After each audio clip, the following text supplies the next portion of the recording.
Ever get that feeling where you know exactly what you want to say, but somehow it comes out, well, less clear than it was in your head? Mm-hmm. Or maybe you're trying to follow a conversation and feel like you're missing, a crucial piece. Definitely. And if that sounds familiar, and I bet it does for someone like you who enjoys getting knowledge quickly, you're in the right place. Absolutely. We've sifted through some really insightful material for you. Yeah, to bring you the core knowledge on this, sort of, without the fluff, think of it as your express route to understanding what really matters. Exactly.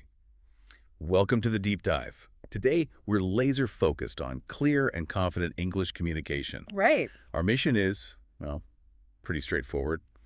Extract the most valuable, actionable strategies from a recent episode of the Happy Talk at English Learning podcast.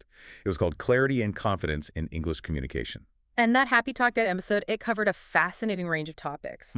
From a really inspiring story about a community coming together to the nuts and bolts of vocabulary and grammar, practical advice on navigating tricky conversations, and even a look at how culture plays a role. Okay, let's unpack this. Let's start with that story you mentioned. Yeah. The Happy Talk Can episode opened with this genuinely heartwarming tale about some teenagers in San Rafael, Colombia. Young artists, 13 to 17, I think. Yeah, just fueled by a real passion for art. What struck me about their story, though, is that despite all that creative energy, they face a pretty universal challenge. Which was? They had all this amazing artwork, but, like, nowhere to really showcase it to their community. Ah, right. It makes you think, doesn't it? How often great ideas can be hampered just by a lack of opportunity? It really does. But that didn't stop them for long. No. The seed of a solution was planted during a school assembly by a 15-year-old named Mateo. Okay. He had this spark, this energy, and basically just declared we should create our own art gallery. Wow. Bold move. Mm-hmm. His friends must have been, what, intrigued? Intrigued, yeah, but probably also wondering, how on earth do we actually do that? Sure, that's a big undertaking. And this is where the importance of clear communication really comes into play right from the very beginning. How so? Well, Mateo's response, and I'm paraphrasing a bit here, was basically, if we really plan this out and explain what we want to do, I truly believe we can make it happen. So, right away, Yeah. it highlights how just articulating a vision is that crucial first step. Exactly. And it wasn't just talk. His belief, his enthusiasm, it was contagious. Contagious, good word. Yeah. So they called their project the Canvas of Dreams Gallery. Okay. And immediately started communicating what they needed. First move, reaching out to the happytalk.in community forum, Smart. What did they ask for? asking for donations of art supplies, even putting out feelers for a potential space. And they weren't shy about contacting local businesses either. Oh, really? What was their pitch? Something really direct, like, your support can be the inspiration that fuels young artists in our community. That's good. Very clear, very persuasive. Exactly. That proactive communication is so key, isn't it? It really is. They didn't just sit back and hope. They actively communicated their needs and, the positive impact their project could have. Makes you wonder how often we hold back from asking for what we need, right? Totally. Initially, the response was, well, modest, a few tubes of paint, that sort of thing. Okay, so not a huge start? No, but they didn't lose momentum. They created a short video. For the happytalk.in platform. Yes, showcasing their artwork, passionately explaining their dream for the gallery. And here's where it gets really interesting. Yeah. That video, it just really resonated with people. Suddenly, donations started pouring in. Wow. Not just art supplies, but even things like old shelving and lighting. That's fantastic. It shows the amplifying power of communicating effectively to like a wider audience. Absolutely. The video wasn't just a plea for help. It told a story, right? It conveyed their passion. Allowed people to connect emotionally. Yeah, that makes sense. Visual storytelling. Exactly. And then a real turning point. Yeah. A local shop owner, Mrs. Lopez, she offered them an empty storefront. Get out. That's huge. Imagine the boost that gave them. And they completely transformed it. Wow. Painting bright murals, building display stands from recycled wood. It wasn't just a gallery. It was like a physical representation of their collaborative spirit. And their resourcefulness, too. Yeah. Using recycled wood. Right. And they didn't stop at just hanging up paintings. They organized art workshops. For the community. For kids, for adults, yeah. Really embedding the gallery in the, fabric of the community. That's brilliant. And Mateo's friend, Sophia, she even started a story behind the art event, What was that? where the young artists could share the inspiration and the creativity behind their pieces, forging that deeper connection with the viewers. Love that. So fast forward. 5 months later, the Canvas of Dreams gallery had its grand opening. How'd it go? Get this, over 300 people from the community showed up. Wow.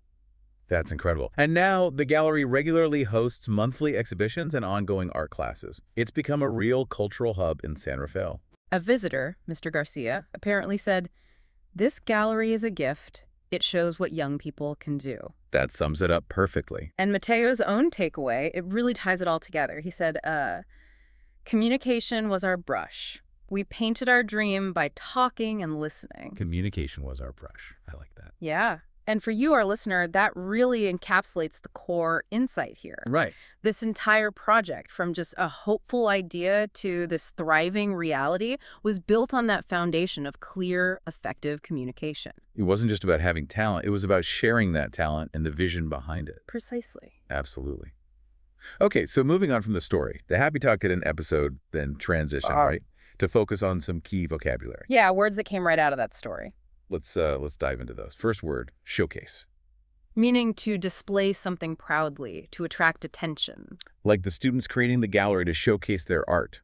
It highlights the purpose, right? Making their art visible. Exactly.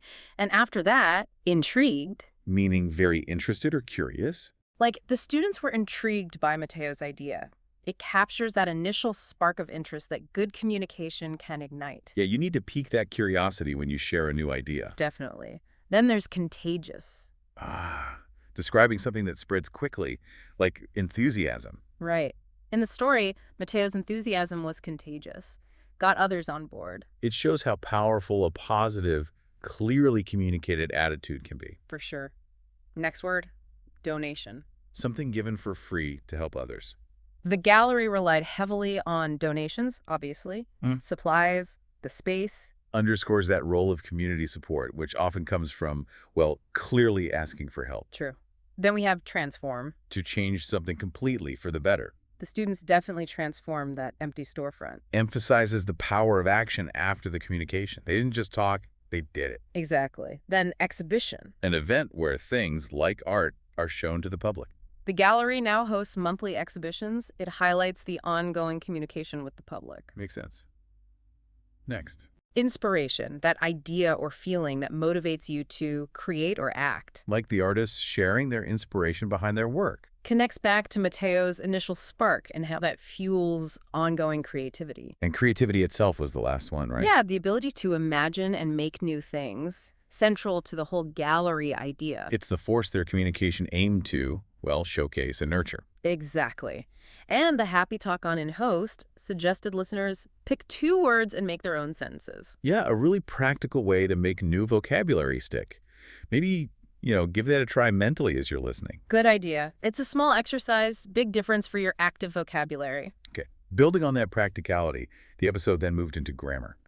Modal verbs. Should, must, and have to. For giving advice and indicating obligation. These are so fundamental. Absolutely, for expressing yourself and understanding others clearly. Right. So, should, that's for advice or a gentle suggestion. Yeah, like, you should practice English daily, offering guidance, not being too forceful. So, someone might have told the teens, you should reach out to local businesses.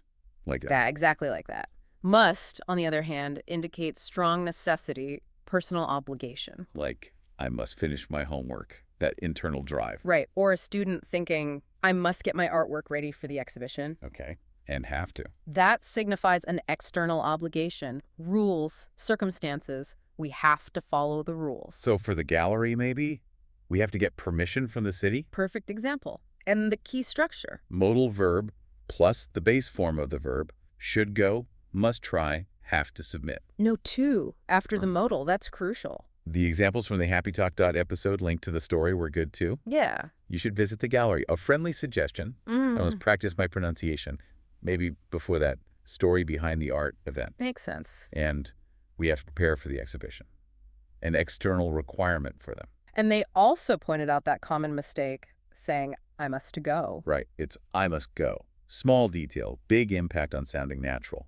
Definitely. And again, the Happy Talk That host encouraged listeners to try making their own sentence with should, must, or have to. Active practice. Solidifies understanding. Okay, let's shift gears. Let's dive into some of those really practical communication tips shared in the episode. Right. First up, navigating ambiguous situations.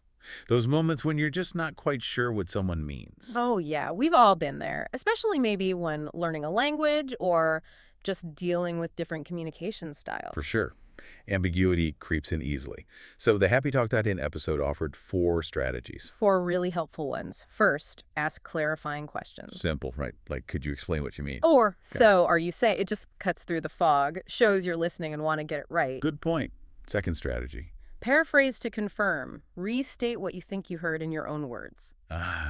Like, okay, so if I understand correctly, you want me to organize the event. Exactly. It confirms your understanding and gives them a chance to correct you if you're off track. Smart. Third tip. Stay neutral. Your tone, your body language, just as important as the words.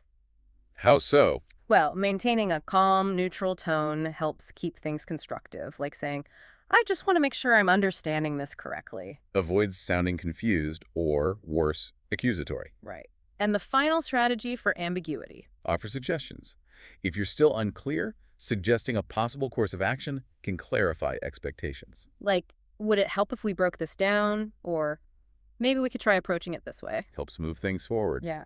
And they shared an anecdote. Yeah, about a student, Juan, struggling with vague work emails. Relatable. By using these clarification phrases, he really improved his understanding, reduced mistakes.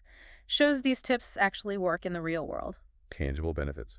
Okay, the next communication tip was about using persuasive language. Ah, yes, which connects right back to Mateo and his friends, doesn't it? Totally. They had to persuade people to donate, offer space, support their vision. And persuasion isn't manipulation, right? It's about effectively communicating value, making ideas resonate. So what was the first strategy? Use strong reasons.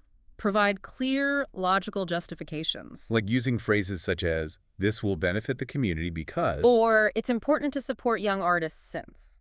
Helping people understand the why. Makes sense. Secondly, Appeal to emotions. Connecting on an emotional level can be incredibly persuasive. imagine the joy this gallery will bring. Or think about the inspiration. Exactly. Creates a much stronger impact sometimes than just logic. Okay. Third element. Be polite. Using respectful language. I believe we should consider. Instead of demanding, you must do this. Makes requests more agreeable, increases your chances of a yes. Definitely. And finally, Practice your delivery. Confidence, eye contact, using pauses for emphasis. yeah, even the best arguments can fall flat if they're not delivered effectively.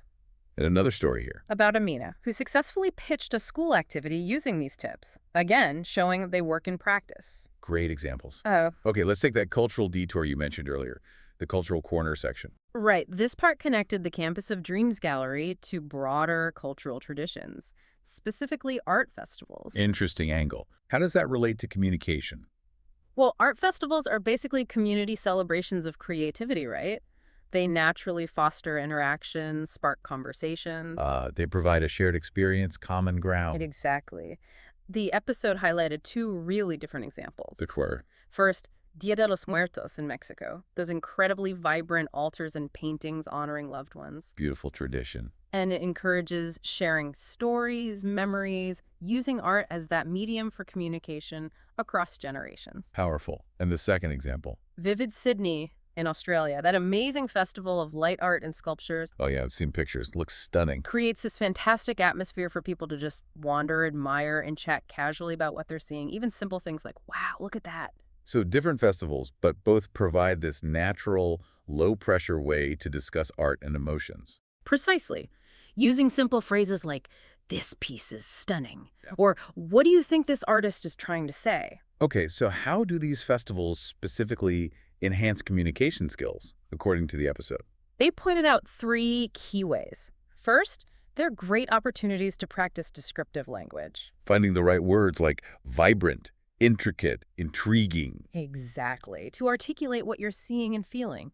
Secondly, they encourage emotional expression. Because art often evokes feelings. Right. And festivals offer a safe space to share that, like, this art makes me feel peaceful, or this is really thought-provoking. Got it. And the third way? They help build confidence in public settings. Common interest, relaxed vibe, makes it easier to chat with strangers, practice skills, low stakes. Nice.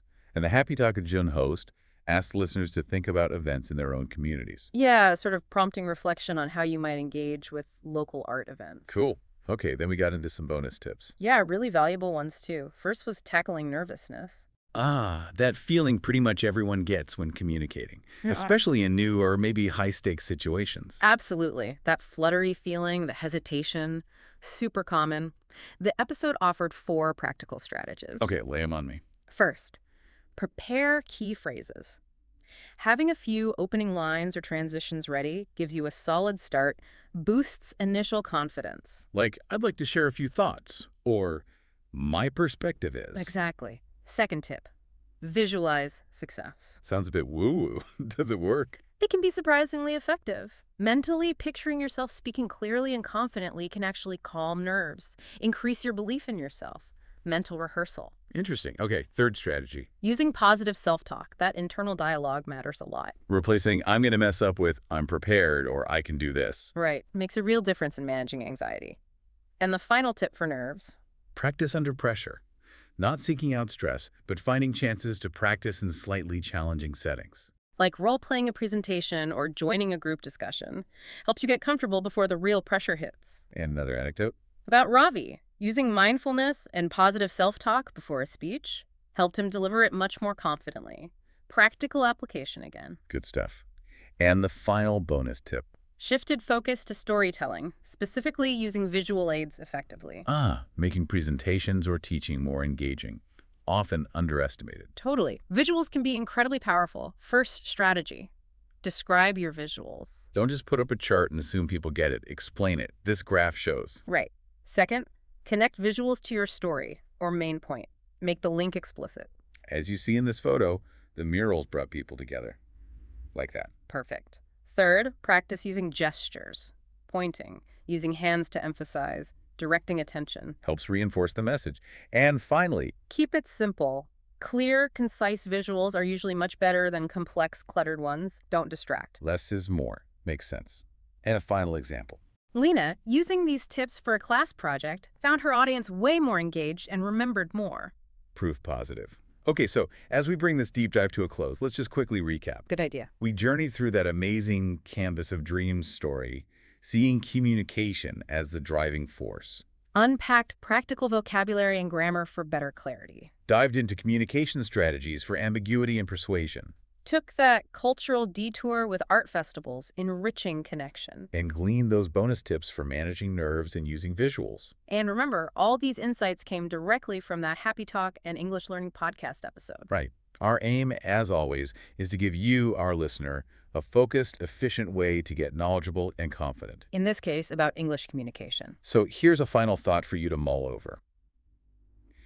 Think about that incredible power clear, confident communication has.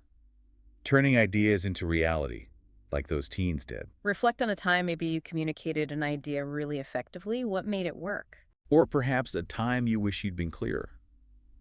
How might you use some of these strategies we talked about today in your own life, your own interactions?